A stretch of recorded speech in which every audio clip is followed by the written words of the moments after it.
Hello, readers, and welcome to Reading Workshop for Friday, November 20th, 2020. This is Ms. Phillips. Thank you for joining me.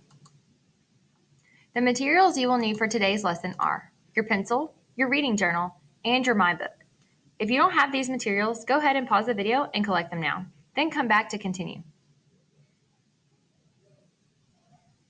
Great, you got all your materials. Now let's go over our objectives for today.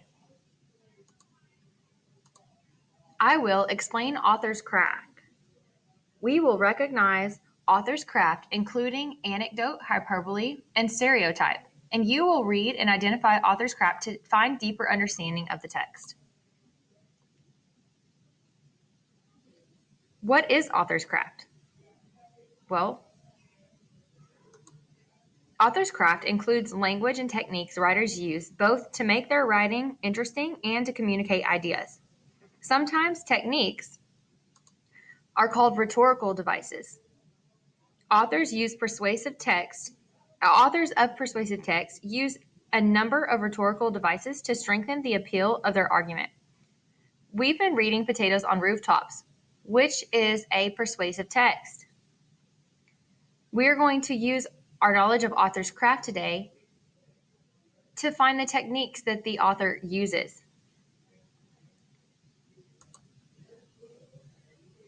Take a moment to look over this anchor chart for author's craft. These are the different techniques an author uses. One rhetorical device an author might use is anecdote. Anecdote is a short, funny, or interesting story related to a character or events that illustrate a point. An example, while on a school field trip, a teacher tells her students about a field trip she once took with her classmates. That short, interesting story was related to the events that her students were going on during the day. She told them about a field trip she was once on whenever they were on a field trip together.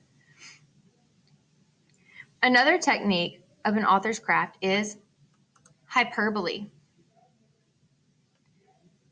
Hyperbole is an exaggeration that makes things sound bigger, better, worse, or more than what they truly are.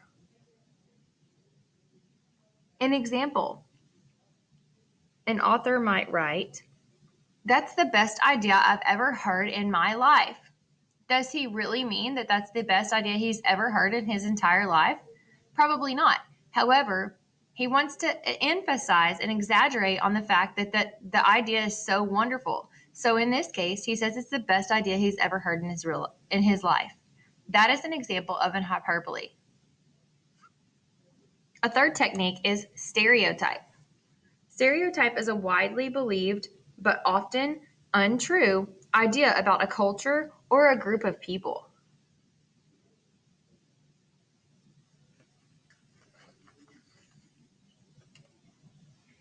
It is important to understand that the rhetorical devices an author uses. Understanding rhetorical devices an author uses can help you better understand and evaluate an author's argument, and in turn, decide whether you, as readers, agree with the author.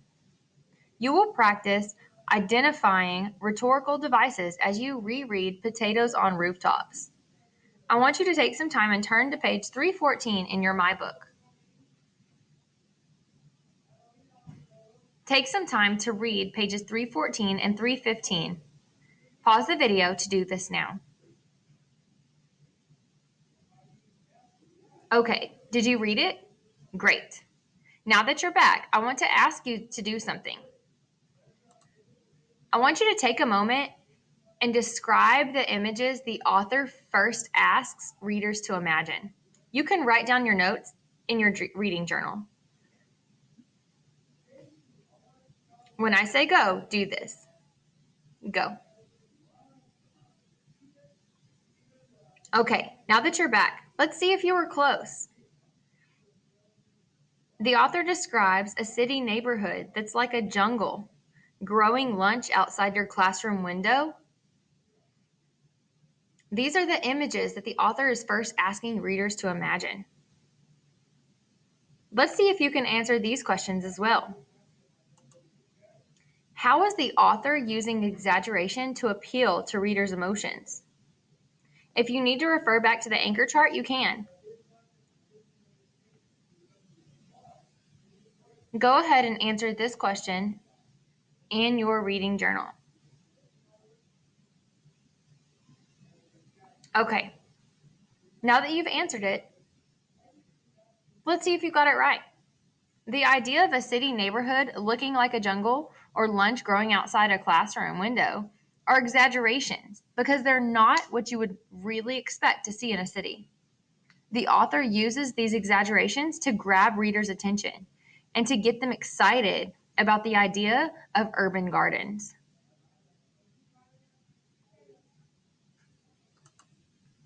How does the A Taste for Freedom sidebar over here affect the reader's feelings? Whenever you read this as a reader, how does it affect your feelings? Think about that. Whenever you answer this question, use evidence from the text to support your answer.